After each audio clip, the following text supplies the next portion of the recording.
Bismillahirrahmanirrahim. Assalamualaikum warahmatullahi wabarakatuh. Halo semuanya. Sebelumnya perkenalkan, nama aku Tiara Hana Saida dengan NIM 2004879 dari Program Studi Pendidikan Ekonomi 2020 kelas 4B. Jadi di sini aku pengen ngejelasin sedikit nih tentang PPh pasal 22.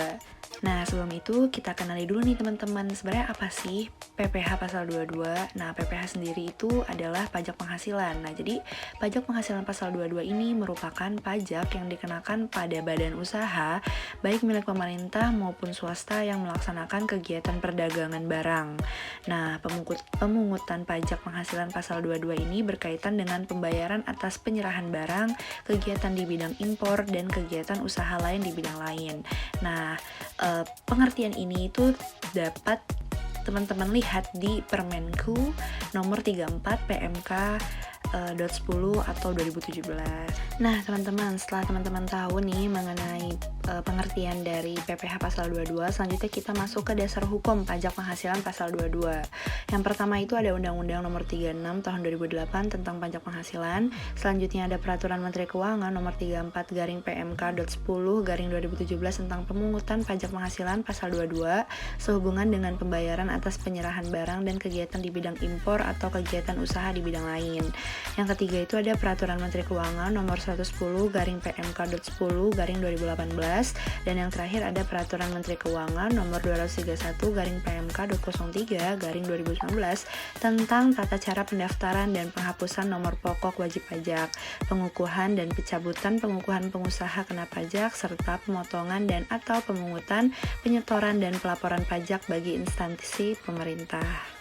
Nah, selanjutnya ada objek pajak pada PPh pasal 22, diantaranya impor dan ekspor barang, pembayaran atas pembelian barang, pembayaran atas pembelian barang kepada pihak ketiga, pembayaran atas pembelian barang untuk BUMN, penjualan hasil produksi pada distributor, penjualan kendaraan bermotor, penjualan migas, pembelian bahan dari perdagangan pengepul, dan penjualan barang sangat mewah. Nah, pemungut PPh pasal 22 diantaranya Bank Devisa dan Direktorat Jenderal Bea dan Cukai atau DJBC, selanjutnya bendahara pemerintah dan kuasa pengguna anggaran, bendahara pengeluaran, badan usaha milik negara, industri dan eksportir yang bergerak di bidang pertanian, perikanan dan sebagainya, dan industri dan bahan dan usaha yang bergerak dalam pembelian komoditas mineral, logam dan mineral bukan logam. Nah, wajib pajak badan dan perusahaan swasta PPh pasal 22 diantaranya badan usaha yang bergerak dalam bidang usaha industri semen, industri kertas, industri baja, industri otomotif, dan industri farmasi atas penjualan hasil produksinya kepada distributor di dalam negeri, agen tunggal pemegang merek atau ATPM, agen pemegang merek atau APM, dan importir umum kendaraan bermotor, kemudian produsen atau importir bahan bakar minyak, badan usaha yang bergerak dalam bidang usaha industri baja, pedagang pengumpul yang bergerak mengumpulkan dan menjual hasil kehutanan, perkebunan, pertanian, peternakan, dan perikanan, serta badan yang melakukan penjualan barang yang sangat mewah. Nah, tarif PPh pasal 22 sendiri terbagi menjadi tarif umum dan tarif khusus. Yang pertama ada tarif umum, yaitu 1,5% dikali harga beli dalam kurung tidak termasuk PPN. Jika tidak ada NPWP maka tarif lebih dari 100%.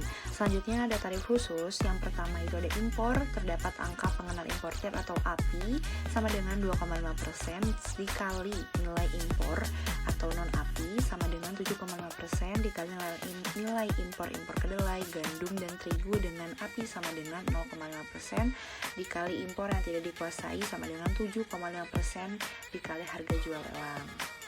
Nah, yang kedua yaitu penjualan hasil produksi ditetapkan berdasarkan keputusan Direktur Jenderal Pajak, yaitu kertas sama dengan 0,1% dikali DPP PPN, semen sama dengan 0,25% dikali DPP PPN, baja sama dengan 0,3% dikali DPP PPN, dan otomotif 0,45% dikali DPP PPN.